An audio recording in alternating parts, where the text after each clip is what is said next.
Heidi here from Rain Country. God is good all the time, and I'm here for my regular Monday this and that video. And what these are a weekly vlog that I do to just lead you back to some old videos based on some different things I have going on out here, to give you updates on various things, be it some garden updates, collaboration updates, and to answer some questions that might have come in the past week or so, as well as whatever I feel like talking about. So these are separate from my singular videos where I talk specifically and in depth on the various things I'll be mentioning, and that's why I lead you back to the old videos, which I will always link in the description box down below. So make sure you either click on show more in all caps right down here below my channel name if you're on a computer, and if you're on a smart device, it'll be a little gray triangle or arrow that you'll see on this side. Touch that to open the description box to find all the links and any other information I'll be putting down below. All right, so let's get started on the topics of today. So today I'm having my youngest son and his wife and our grandbaby Jace, our newest grandbaby, over for a barbecue, as well as Patrick's sister. So I'm making hamburgers. I make my own patties from grass-fed ground beef, and I make my own hamburger buns. So if you watch the community section here on YouTube, you would have seen a picture, and I apologize that right away I was unable to get the link to the video recipe. I probably should have just waited until I had a chance to be able to get on the computer. I hate doing that from the phone, but I was on the phone at the time. I was in a hurry. So I did go back when I had a chance and put that link to my video recipe on how I make hamburger buns. But I'll also link to that down below if you're interested. And today I'm going to be using the Z powder in the buns, just like I did in the video that I'll be linking to. And so some of you are going, what on earth is Z powder? And those of you who've been following me for quite a while will know, well, this is zucchini powder. So it's just zucchini I've grown in the past year or so that I've powdered up. It's just one of the many ways you can use up your zucchini that you got coming in like crazy if you live in an area like ours that grows zucchini like crazy. And then you can add it to anything. The nice thing about zucchini in general is that it goes well with anything. It doesn't matter if it's a savory dish or a sweet dish. And in a powder form, you can use it as a partial flour replacement. Now, I haven't tried using it as a whole flour replacement. I highly doubt it will work well unless you're making it in a crust type form. But for a yeast spread, I don't think so. But it is a way you can add more nutrition and also use up that zucchini that you've got building up. And it does turn the bread just a little bit green. So as you can see in these photos, like here's a photo of the hamburger buns I made with the Z powder before, and also I've got a photo here of some just regular yeast bread I've added the Z powder to, and pancakes. I put it in pancakes, and again, it doesn't change the flavor, but I do find it adds a nice softness to whatever I'm adding it to that otherwise might not be there. It just seems like it makes it softer. So definitely gonna go for the Z powder today. And I have this sitting here because this is my home milled up organic barley and organic hard white wheat grains that I get from Azure Standard. And you can find the link to Azure Standard down below. And what I recommend is when you go to Azure Standard, if you're new to it, you can go in there and see if you have any drop points in your area. And if you have a drop point, then you can save yourself a lot of money in shipping. It is a great place to get organic, non-GMO grains and more. So anyway, that's what's in here. Usually when I make the buns especially, I only use maybe 1/3 of the flour. I'm going to do the whole grain because I'm trying to keep them as light and fluffy as possible. The rest I use organic unbleached white flour. So that's what's going on there. So just a quick update on the Z powder and making the hamburger buns, and to let you guys know that might have missed it when I went back and put that link in. Yes, I do have a recipe out there. It's not written down, I'm sorry. Because one of those things, I just do it. I just do it, and so that's why I started YouTube, so I could just show people how I do things, since I don't have all my recipes written out. They're just up here, and they can change from day to day. So if you saw the video that came out this last week when I talked more about probiotic drinks, I've got a lot of videos out there on making fermented fruit smoothies. I got a video series on kefir, and yes, I know here in America the common way to pronounce it is kefir, and that is the way I said it for years, until people started coming in and being really rude to me, telling me I was saying it wrong. And now I got people telling me I'm still saying it wrong, even though I'm pronouncing it the more appropriate Russian way, because, well, that's where it comes from. However you want to pronounce it, I don't care. So anyway, I have a whole video playlist just on kefir or kefir, but my preferred way is making my own fermentation starter here, which I started a new one. This is actually a ginger bug. So since I have lots of fresh organic ginger, thanks to Misfits Market, I am actually making a ginger bug for the first time in many years. But usually I make my fermentation starter from anything, as you'll see in that video. And if you go back to, which I'll link to down below, the one I did on probiotic drinks, and I'll also link to the one I did on making a fermentation starter. You can use anything, anything. You can even use weeds from your garden as long as they're edible, like dandelions, red clover, lemon balm, you name it, anything. Well, lemon balm isn't necessarily a weed, but to some people it is. And this is ready. It's, let me shake it so you can see. It's pretty fizzy and it's very tasty. So I thought I'd try making a ginger lemon balm soda.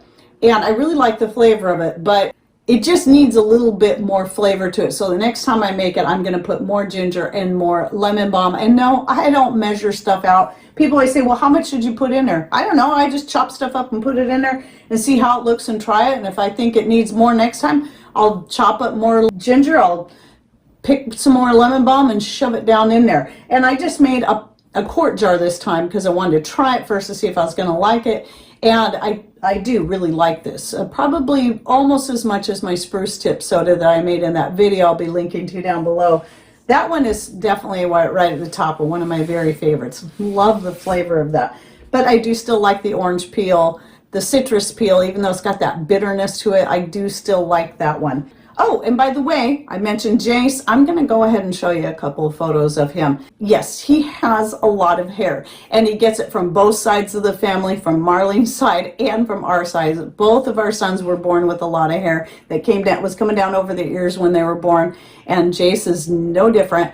And his eyes, I'm so excited to see his eyes are starting to turn blue just like his dad's and his grandpa's. So far we'll have one grandson with brown eyes and the other one with blue eyes. So it's so exciting to see that. And he's to the point now where he's really interacting a lot. He smiles a lot. Like here's this picture of him with his dad, and you know, he's starting to laugh. It's just kind of a quick little laugh. Mostly it's just the big old smile, but he'll make this little laugh sound that's absolutely adorable. And I love my grandbabies so much, and I love them both equally. But it is fun when you get the new grandbaby, you see them starting to learn, and when they really first start interacting with you. So like yesterday, they brought him over, and as soon as he saw Grandma, he just broke out into a huge grin. It was the first time he did that, like right immediately when he saw me. So I was just so thrilled. So anyway, a few more things I wanted to talk about. Chocolate. So I'm hoping to have time today, amongst making the hamburger buns and the hamburger patties and the other things I got to get done today, I'm hoping to have time to make some homemade chocolate. I brought that up because not only am I hoping to get some made, but for those who are curious, I have a whole playlist on my own unique chocolate recipe. The last time I did a chocolate recipe, which was back in the winter when I did the coconut cream chocolate, and I actually took time to write it down, but not only did I write that one down, I wrote all of my recipes down, so all the different variables that you can use, and put them in a form where you can go find it, copy and paste into your own document, and then print it off so you can have a hard copy. And I'll give you the link both to the full playlist that I have out, plus the written recipes for making chocolate, such as peanut butter cups and peppermint patties, and the coconut cream chocolate and raspberry cream chocolate and orange cream chocolate, and so many that I've made. I'm thinking orange would be a good one to make today, by the way. So I think that's what I'm going to do. So anyway, you can find both those links in the description box down below. And then I wanted to also bring up the collaborations. So the first photo collaboration video is coming out, and so that's the craft collaboration video. I just finished it. It's actually uploading as I speak, and is set to publish on August 2nd. I know this is a ways out, but unlike my this and that videos and my garden update videos, most of my videos are around 3 weeks out. Some might be as short as 2 if I'm trying to get it out a little bit sooner, and some can be as far out as 4 weeks, but usually right around 3 weeks is the average time from the time I shoot a video and get it all together to the time that it actually publishes. That way I can just stay ahead. And then I'm going to let you know of another video I have coming out. So you can see back here I have a couple of vinegars way in the back. The one in the far back is almost done. That's a pineapple rind vinegar. And then the one next to it is my dried nasturtium flower vinegar. And that one's probably got another week or so to go. It's still pretty bubbly though, so it might have another 2 weeks. I've got a lot of vinegar making videos and a lot of vinegar FAQ videos, but I decided it was time to do another video just on the things you'll find floating on the top of your vinegar and what to expect. And so that's going to also be a few weeks out because I just got that one up. And anyway, I wanted to just touch on that real quick because I've been getting a lot of questions, and the problem with my vinegar FAQ videos is I don't remember which videos, because they go way back 5 years or so. I don't remember which ones where I covered those specific topics, so I'm starting to come back to do more of these again where I can cover specific things. So for example, I have a video out that's specifically on the types of sugars you should use and how you can't use stevia or monk fruit or any non-nutritive sweetener to replace regular cane sugar in your vinegar, but why it's not a problem if you're trying to avoid sugar or you're diabetic. But anyway, as far as the things floating on top, there's 3 main things that you'll see that are light in color that most people mistake for mold. One is cam yeast. It's kind of a beige color. It's very powdery looking, and you'll know by the smell. It smells very yeasty. All of these things, by the way, before I finish, are totally safe and harmless, not going to hurt you. The only bad thing about the cam yeast is the flavor and aroma it gives. I find most of the time when I do get my cam yeast, it's usually on specific vinegars, like the pineapple that has it on there, and my grape vinegar, and a lot of times my citrus peel vinegars. Most of the other ones I don't. Never on my herb vinegars, just specific fruit vinegars I get it on. But what I do is when I get that, I go ahead and let it finish the whole process. Because if you try to scoop it off, I'll tell people to try that, but usually what will happen is it'll just form again and it's kind of pointless. So wait until it's all done, then strain it through a very fine cloth. You might need to even do it a couple of times, and that should get that cam yeast out. And that should improve the flavor and smell of the vinegar. The other thing is you might see little white flecks. That's usually the natural wax that's on your various fruits, especially things like apples.